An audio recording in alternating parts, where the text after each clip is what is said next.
मुझे ना आपसे कुछ पैसे चाहिए, मुझे शॉपिंग करनी है। पैसे चाहिए शॉपिंग के लिए? अरे बहू, तुम पागल तो नहीं हो गई हो? और ये कौन सा तरीका है? अरे मैं तुम्हारा ससुर हूँ और ससुर के सामने तुम बिल्कुल अपना ये पल्लू विल्लू उतार के आ रही हो पैसे मांगने के लिए। कुछ शर्म विरम है या नहीं है तुम में? क्या यही संस्कार दिया है तुम्हारे माँ बाप ने तुम्हें? और देखो ना, घर में कितना सारा काम पड़ा हुआ है, पहले वो काम करो। शॉपिंग कर रही हो, और वैसे भी ना मेरे पास पैसे नहीं है फालतू कामों के लिए। अरे ससुर जी, आप ऐसे कैसे बोल रहे हो कि आपके पास पैसे नहीं है? ये सारी प्रॉपर्टी आपके नाम पे ही तो है ना। और काम की टेंशन आप मत लो, मैं सारा काम कर दूंगी। और आपसे पैसे नहीं मांगूंगी तो मैं किससे मांगूंगी? और ससुर जी, एक बात आप भूल रहे हो, अगर आप मेरे काम आओगे ना तो शायद हो सकता है मैं आपके काम आ जाऊं। देख बहू, जो भी कहना है ना बिल्कुल साफ साफ शब्दों में कहो, क्योंकि मुझे घुमा फिराई हुई बात है ना समझ में नहीं आती है। तुम कहना क्या चाहती हो, खुल के बोलो ना। अरे ससुर जी, आप इतने भी ना समझ नहीं लग रहे जो आपको मेरी बातें समझ में नहीं आ रही। और अगर आप समझना ही नहीं चाहते तो मैं क्या ही करूं। चलो छोड़ो, इसमें आपका ही नुकसान है, मैं काम कर लेती हूँ।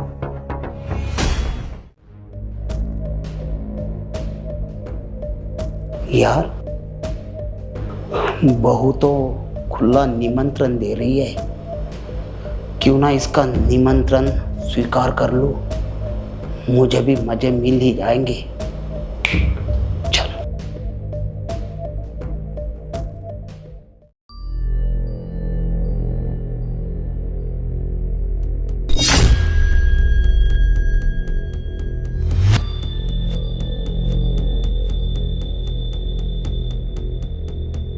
अरे बहू, वो तुम शॉपिंग के लिए कुछ पैसे मांग रही थी ना मुझसे। कोई नहीं, मैं तुम्हें पैसे देने के लिए तैयार हूँ, लेकिन तुमने एक बात भी तो कही थी ना कि अगर मैं तुम्हें कुछ पैसे देता हूँ तो तुम मेरे कुछ काम आओगी।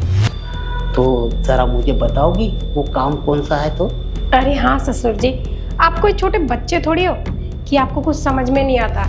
आप अच्छे से जानते हो कि मैं किस काम की बात कर रही हूँ, बस जानबूझ के नासमझ बन रहे हो। ससुर जी, आप सोच लो, अगर आप मुझे रोज़ रोज़ पैसे दोगे ना तो मैं आपके बहुत काम आऊँगी। अगर आप मुझे एक ही दिन पैसे दोगे ना तो बस मैं आपके एक ही दिन काम आऊँगी। बहू, मैं तुम्हें रोज़ रोज़ पैसे देने के लिए तैयार हूँ। अरे रोज़ रोज़ क्या, मैं तो अब सोच रहा हूँ कि क्यों ना ये सारी की सारी प्रॉपर्टी मैं तुम्हारे नाम पे कर दूँ।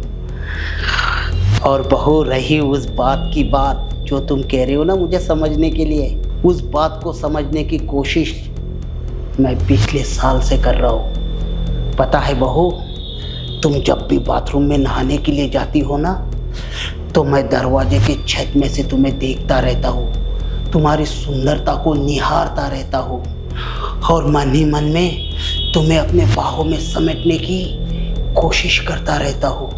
बहू, तुम जानती हो, जब भी मैं इस सोफे पे बैठा होता हूँ ना तो ये पिल्लो पिल्लो नहीं रहती, ये तुम रहती हो, और मैं इसे ऐसे समेट लेता हूँ कसाक से।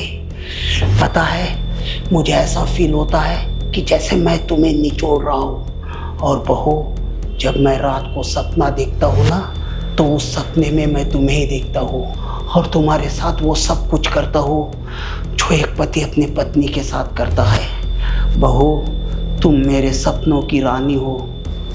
अच्छा ससुर जी, मैं आपसे एक बात पूछूं कि अगर आपके मन में इतने दिनों से मेरे लिए ये सब था और आपने इतनी सारी हरकतें भी करी है, आप खुद ही बता रहे हो ना, जब मैं नहाने जाती थी तो आप बाथरूम के छेद में से मुझे चुपके चुपके देखते थे, फिर ससुर जी आपने इतना वेट क्यों किया?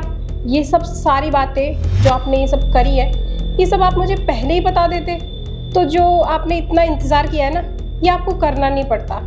हमारे बीच में वो सब पहले ही हो चुका होता। सच कह रही हो बहू तुम, मैं ना वाकई में पागल हूँ, बेवकूफ़ हूँ। लेकिन एक बात कहो बहू, मेरे मन में ना थोड़ा सा डर भी था। मैं डरता था कि अगर मैं ये बातें तुम्हें कह दूँ और तुम मेरे बेटे को बता दो तो मैं तो अपने बेटे के नज़रों में गिर जाता ना। मेरी उसके नज़रों में इज्जत ही क्या रहती। बस इसी कारण ना मैं डरता था। लेकिन जब तुमने आज ये सब कुछ कहा ना और अपना ये पल्लू उठाकर तुम मेरे सामने चली आई ना बहू, तो मेरा सारा डर फुर हो गया। अब मुझसे बर्दाश्त नहीं हो रहा है बहू। बस मैं चाहता हूँ आओ हम एक दूसरे के आगोश में समा दे और इस दूरी को मिटा दे बहू। बहू, तुम्हारी ये हिम्मत, तुमने मुझ पे हाथ उठाया, मुझे थप्पड़ मारा। अब देख मैं तेरे साथ क्या करता हूँ। आप क्या करोगे? अब जो करना है ना वो मुझे करना है। और मुझे ना आप पर यकीन नहीं था कि आप मेरे पीठ पीछे घर में ये सब चीज़ें करते हो। अरे आप मेरे पिता हो, मैं आपको हाथ भी नहीं लगा सकता, ना ही आपको मार सकता। मन तो ऐसा कर रहा है कि धक्के मार के इस घर से निकाल दूं, पर नहीं, अब मैं और मेरी बीवी इस घर में बिल्कुल भी नहीं रहेंगे। चलो तुम मेरे साथ। और अच्छा हुआ तुमने मेरे बाप की असलियत ना मेरे सामने लेके आई। चलो। राहुल,